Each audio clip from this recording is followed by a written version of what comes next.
So yesterday we talked about the Coulomb torsion balance experiment, which was that experiment that was similar to that one performed by Cavendish that found the gravitational constant. Although this one didn't find anything to do with gravity, it found the relationship between the charges, the distance separating the charges, and the force that exists between those charges. In other words, it found Coulombs Law, F is equal to K Q1 Q2 over R squared. It essentially amounted to this. Hanging from a string, you got this little rod. On the end of the rod, you got a little charge right here that we're going to call Q1. We bring another charge nearby, we call it Q2. As it goes nearby, it's going to either attract or repel Q1. What are we going to measure here? Well, we're going to measure the values of Q1 and Q2. We can't measure the value in coulombs, at least not when Coulomb performed this experiment, because he had no way to measure the actual charge in coulombs of this. But he was able to measure the relative charge. So in other words, he's able to know that, one time he has it as a value of, say, Q, the next time it's a half Q, and the next time it's a quarter Q, and an eighth Q, and so on. He does that by each time touching it against a neutral object. Okay, touch Q against a neutral object, half Q. Touch a half Q against a neutral object, becomes a quarter Q, and so on, and so on, and so on. So he's able to change the value of Q1, and he's able to change the value of Q2. Now, he's also able to measure and change the value of R. R represents the distance that separates Q1 and Q2, the two charges. And finally, he's able to measure the value of force, F. What does F stand for? Or sorry, how is he going to find the value of F? R is easy, right? He uses a ruler. Q is relatively easy. He touches it against a neutral object, it becomes half of what it was. How does he measure the value of F? Sorry? Yeah, it's how much the string twists. The more it twists, the bigger the force. Through previous experiments, he'd know that if it twisted this much, then it would have required this much force. So he measures the value of Q, Q, R, and F. He does a little experiment. He manipulates the value of Q1 and finds the effect on force. He finds that's a linear relationship. In other words, F is directly related to Q1. By the way, what variables would he keep constant if he was changing the value of Q1? In other words, what would be the control variables? Q2 and R. He'd have to keep all of the other important variables and some other things as well. But in this relationship, Q2 and R are the important variables that he would have to keep constant there. Okay, next experiment he performs finds the relationship between F and Q2. What's that relationship? That's also a linear relationship. So we know that F is related to Q2 as well. Okay, what does he keep constant there if he's finding the relationship between F and Q2? What's he going to keep constant there, Brett? Good, Q1 and R, whatever's left, right? And finally, he does another experiment where he finds the relationship between F and R. What's the shape of that graph?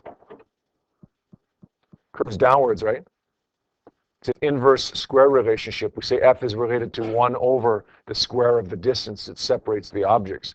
He puts all of those relationships together and finds that F is related to Q1 times Q2 over R squared. Or in other words, F is equal to K Q1 Q2 over R squared. What's K stand for? It's a constant, right? It's a constant, and it's a big number constant, as opposed to that gravitational constant that we had in the Newton's law of universal gravitation equation. This was 6.67 times 10 to the minus 11 Newton meter squared per kilogram squared. This one is 8.99 times 10 to the positive 9 Newton meter squared per Coulomb squared. It's a much bigger constant. And what does that tell us about the relative values or the relative magnitudes of those two forces? Which one's a bigger force? Yeah, Coulomb's force. The electrostatic force is going to be a bigger force in almost every circumstance. Okay, what else do we know about these two forces and how they relate to each other? Okay, well, we know that Coulomb's law is a bigger force. Okay, it's a really, really big force compared to a relatively small force, the law of gravitation force. Okay, what else do we know? Well, they're both inverse square relationships. In other words, they're both F is related to 1 over R squared relationships. Bigger the distance, the smaller the force becomes. And that makes sense, right? Okay, if there's a force between two objects, the further apart those objects are, then the weaker that force is going to be. And finally, What's different about them? Well, gravity is always attractive, at least as far as we know. Gravity is always an attractive force, pulls two things together. But the electric force, although it can be attractive, it can also be repulsive. It can also push away. It's attractive when it's unlike charges. It's repulsive when it's like charges. Right, Josh? All right, we had a couple of little bits of homework last night. One of them was page 530, question number 1. And then we also had worksheet number 6. Let's take a look at this one first. Any issues with this one?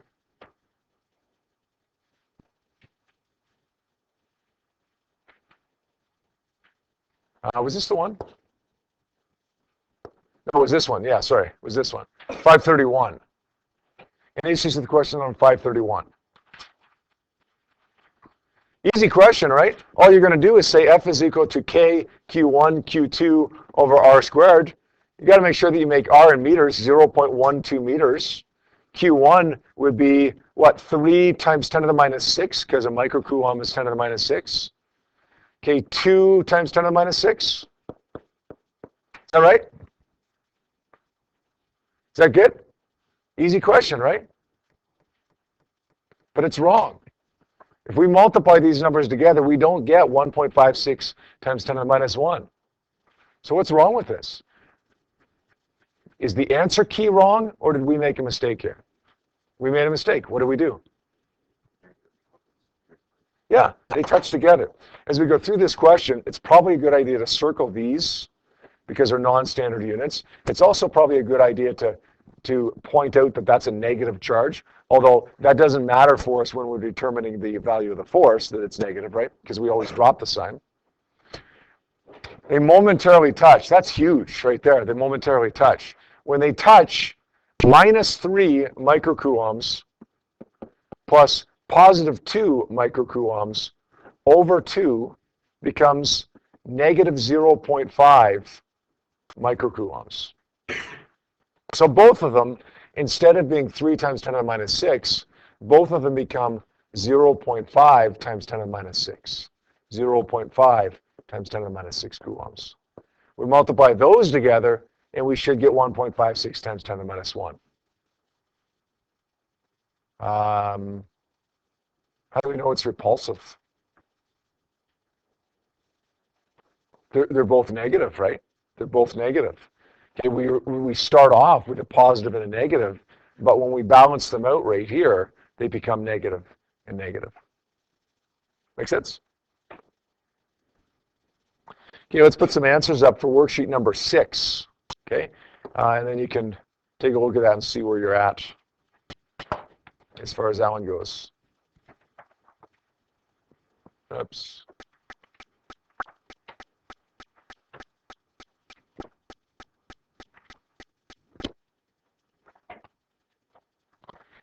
Any issues with 1 or 2 on worksheet number 6? Don't worry about copying out solutions right now. Just take a look at the answers. If you need a solution because you've struggled with the question, then just ask me to do it. We'll do it from scratch here. 1 and 2 is okay? Anybody for 3 or 4 now?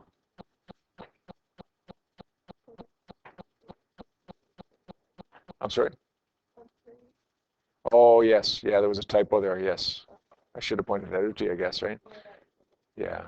Does that make sense, though, with the typo, with the correction there? 2, in number 3, it should be 2 times 10 to the negative 10 coulombs instead of 2 times 10 to the negative 10 newtons.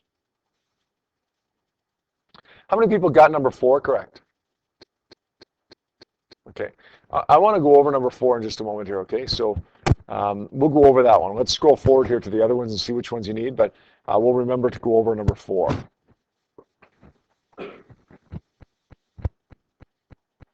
Five and 6.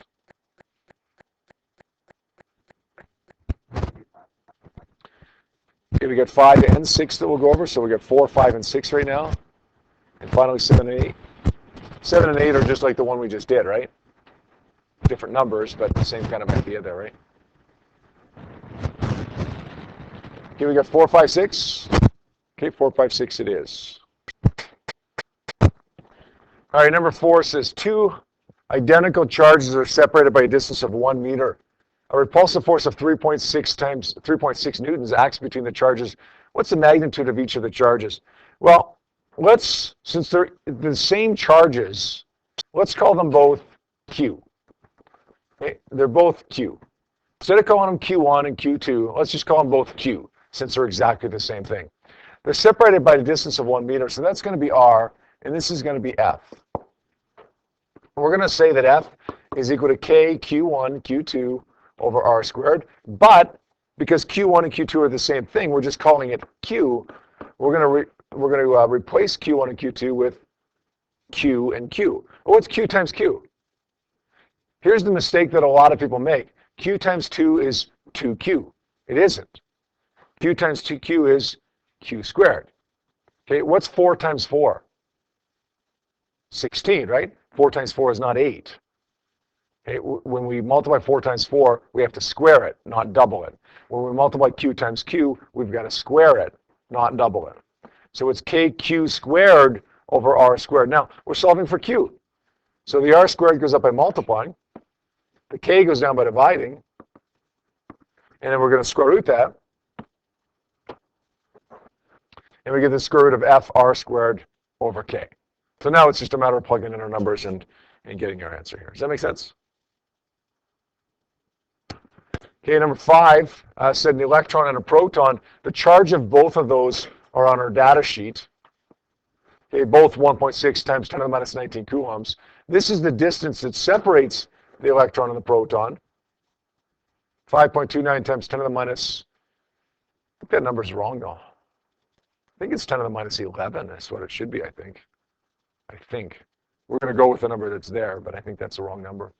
We want to find the force that exists between them. I suspect that's not what people had trouble with. I suspect it's this that people had trouble with. Is that right? People got the force. They had trouble with the acceleration. Well, the force is KQ1 Q2 over R squared. So that's 8.99 times 10 to the 9 times 1.6 times 10 to the minus 19 times 1.6 times 10 to the minus 19. Now, one of these is an electron, and it has a negative charge. Should I have put the negative in there? No, for us, negative in an equation will always mean a direction, not a type of charge. So drop the sign of the charge there. R is 5.29 times 10 to the minus 29. Okay, we square that. Okay, we do that math. And I think that's relatively straightforward. We end up getting 8.22 times 10 to the 28 newtons.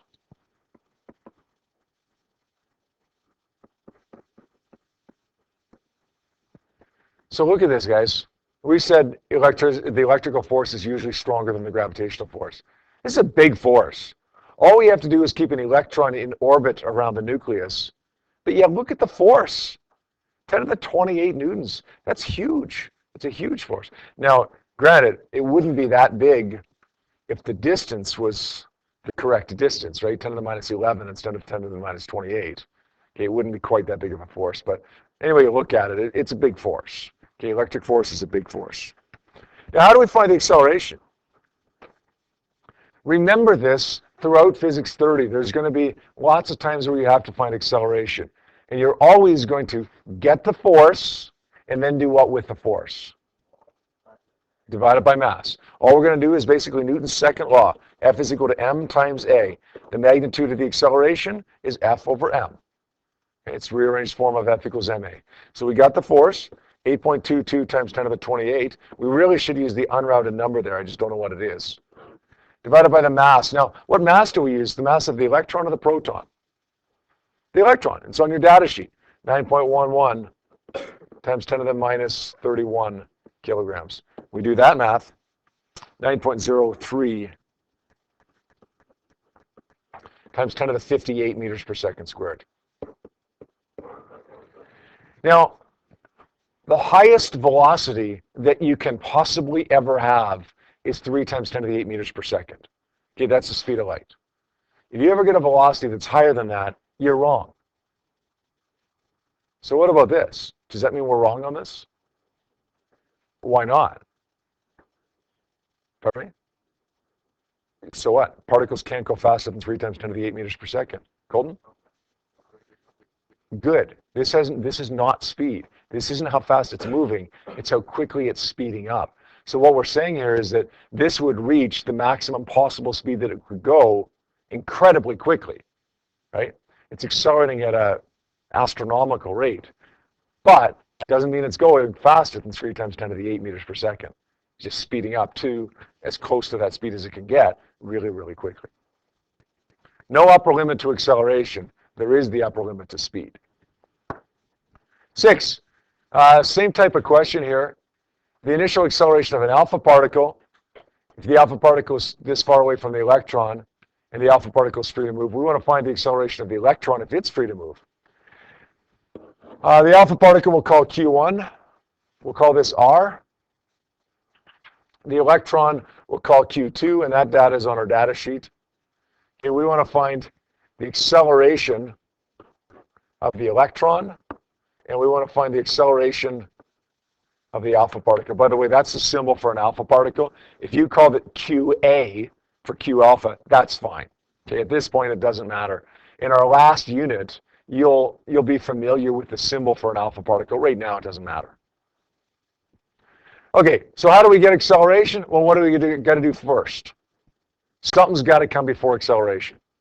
Force. So let's get the force the old-fashioned way. F is equal to K Q1 Q2 over R squared.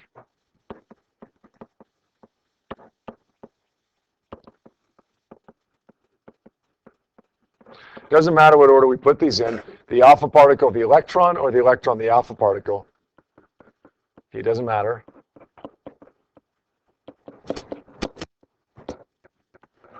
R is 2.0 times 10 to the minus 25.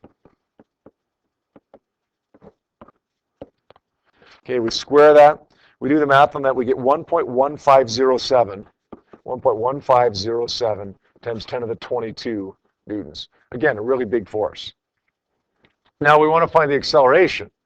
But we know you use A is equal to F over M. But what do we do when we're trying to find two different accelerations? How are we going to go about that? Let's do it individually. Let's get one at a time. So which force is this? Is this the force on the alpha particle, or is this the force on the electron? Newton's third law says if object A applies a force on object B applies an equal and opposite force on object A. So if the force on the electron is this value, then the force on the alpha particle is also this value, but opposite direction.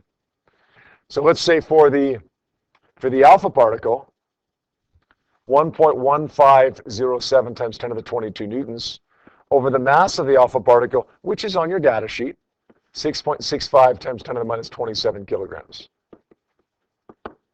That one works out to be 1.73 times 10 to the 48.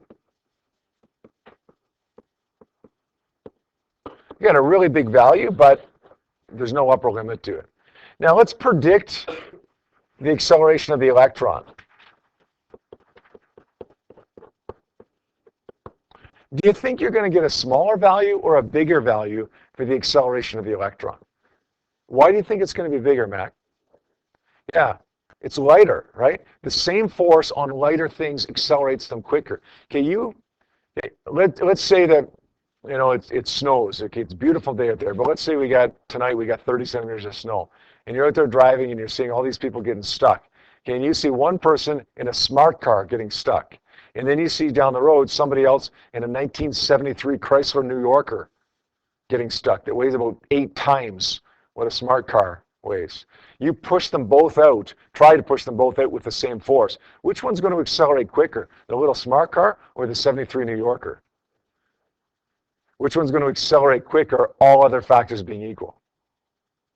The smart car, right? Because it's lighter, right? And we intuitively know that. The lighter things are, the faster they accelerate because M is on the bottom. Okay? Smaller mass on the bottom makes a bigger acceleration. Okay, force, 1.15 times 10 to the 22 divided by the mass of the electron, 9.11 times 10 to the minus 31, gives us 1.26 times 10 to the 52 meters per second squared.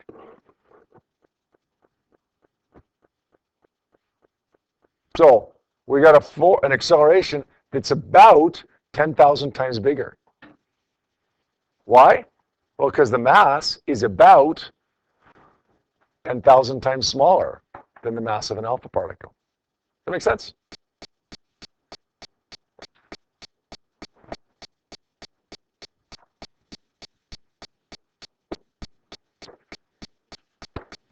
All right, let's everybody take a look, please, at numerical response number 42 in your booklet. And you can, if you can please submit that as numerical response question number 1, that'd be great, please. Numerical response number 1. Let's take a look here, guys. We do have 15.9 as our final answer, and that's what most people got.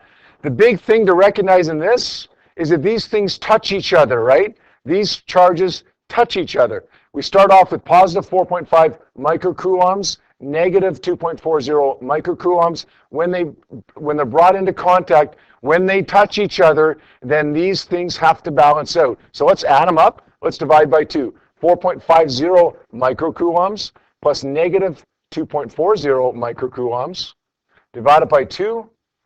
What does that give me? I think it's 1.05, isn't it? 1.05 microcoulombs, or 1.05 times 10 to the minus 6 coulombs. If you ever forget what that micro means, or any one of the prefixes means, what do? Use your data sheet. All those prefixes are on your data sheet. You don't have to remember any of them. All right, now we want to find the force. Now it's an easy question, right? K, Q1, Q2 over R squared. So we're going to say 8.99 times 10 to the 9 times, what do we got? 1.05 times 10 to the minus 6 times 1.05 times 10 to the minus 6. Divide that by 0.0250. What do you think one of the most common mistakes here is? Yep, forgetting to square that. Okay, I'll tell you 2 mistakes that people will make. One, they use 4.5 and 2.40 in the KQ1, Q2 part of the equation. The other mistake that people make, they forget to square the 0.025. And the other mistake that people make is they don't change it to meters, right? Okay. When we do that math, we end up with 15.9 newtons. Now, they don't ask for this in scientific notation, so we're going to record this as 15.9.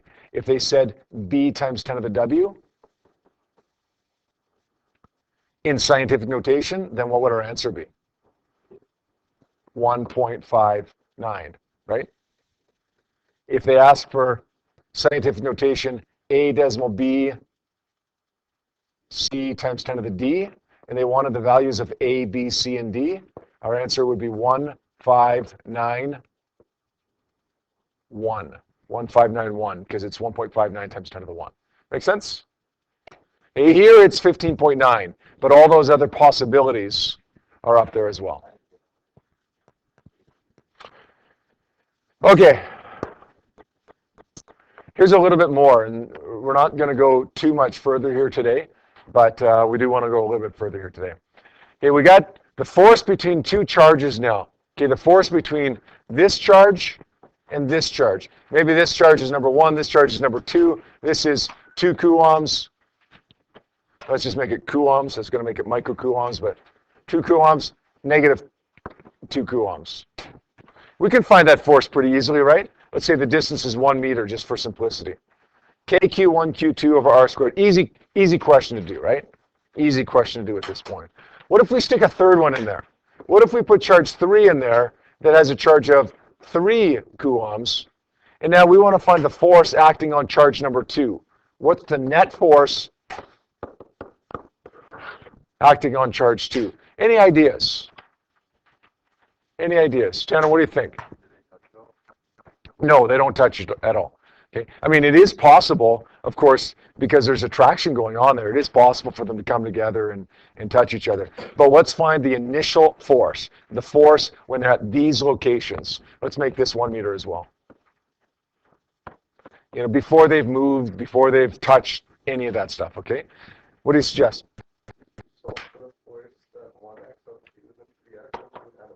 Yes, that's exactly what you do.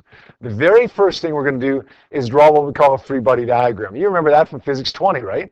We did that a million times. That was one of the longest units that we had in Physics 20, dynamics, where we had to draw free body diagrams. We did that every time there was more than one force acting on an object.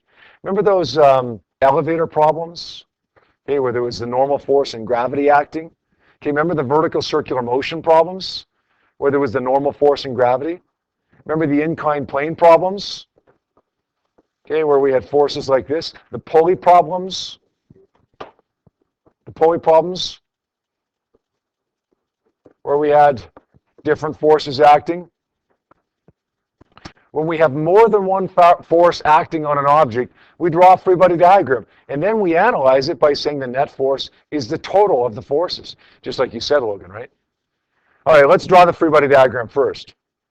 The force of 1 on 2, we're going to call that F12. The force of 1 on 2 is to the left. Why? Why is that to the left? Yeah? They're attracted to each other. So 2 is pulled towards number 1. What about number 1? Number 1 is pulled towards number 2, right? It is, but next time I ask you that question, the answer is, who cares? Okay, that's the answer to the question next time I ask. Okay, what direction is the force on number 1? Who cares? We don't care what direction the force is on number 1 because we're trying to find the force on number 2. There is a force to the right on number 2. There's a force to the left. Sorry, force to the right on number 1. There's a force to the left on number 2. That's the only one we care about because we're trying to find the force on number 2. Now, which way does 3 pull to? Push or pull to? It pulls it to the right. The force of 3 on 2 is to the right because, again, that's an attractive force, right? Positive and negative attract each other. There's going to be attractive force between number 3 and number 2. Question? But when they attract, Well, yeah, no, you're right. When they attract each other, if they're free to move, they will meet in the middle. They'll touch. They'll try to balance each other out, right? Okay. All bets are off then. Okay, right now, we're trying to find the force that acts between these two charges right now. No, we're trying to find the initial force. We're trying to find the initial force. So sometime down the road, there may be some other force. They may have all balanced out and all repel each other.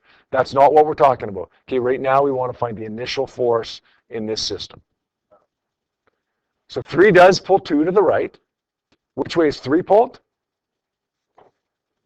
We don't care, right? We don't care. It's pulled to the left, but it doesn't matter because we're not trying to find the force on number 3. We're trying to find the force on 2.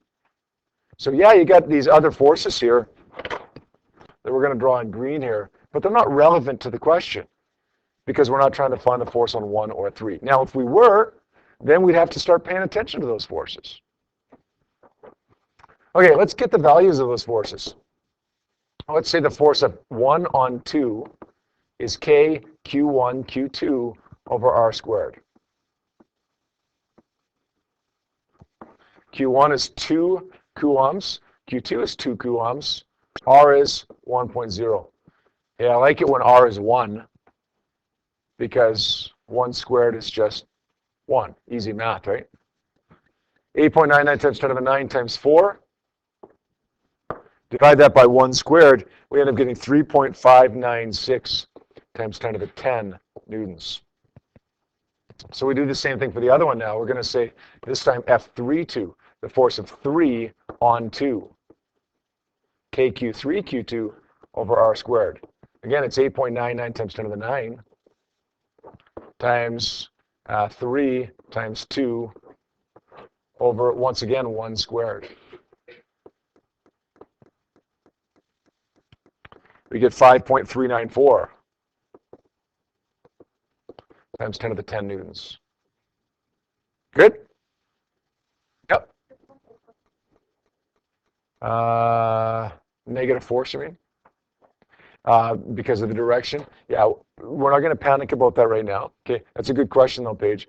Paige said, shouldn't the first force be a negative because it's to the left, right? Yeah, it should be technically. Right now, I've just found the magnitudes of those forces. Now, if you want to put in the fact that it's a negative because it's to the left, okay, put a negative in there, go ahead. That's fine. Okay, there's nothing wrong with that. I'm not going to worry about that quite yet, though. Okay, I'm going to worry about that in just a moment when I start doing the net force thing, which is what I always did in physics 20, right? F net is equal to F12 plus F32. The net force acting on number 2 is now negative 3.596 times 10 to the 10. Now I'm making it negative because I drew the force to the left, plus positive 5.394 times 10 to the 10 newtons. Let's figure out what that one is. I think I get 1.798, 1.80 times 10 to the 10 newtons. Is that right? Travis? Yeah.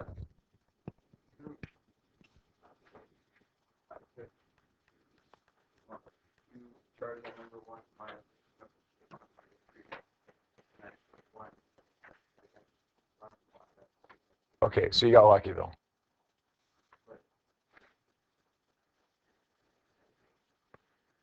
We can't just start subtracting charges and then do one equation. Yeah. Yeah. You know why you got lucky? Because the distance is the same. No. No, you would get a different.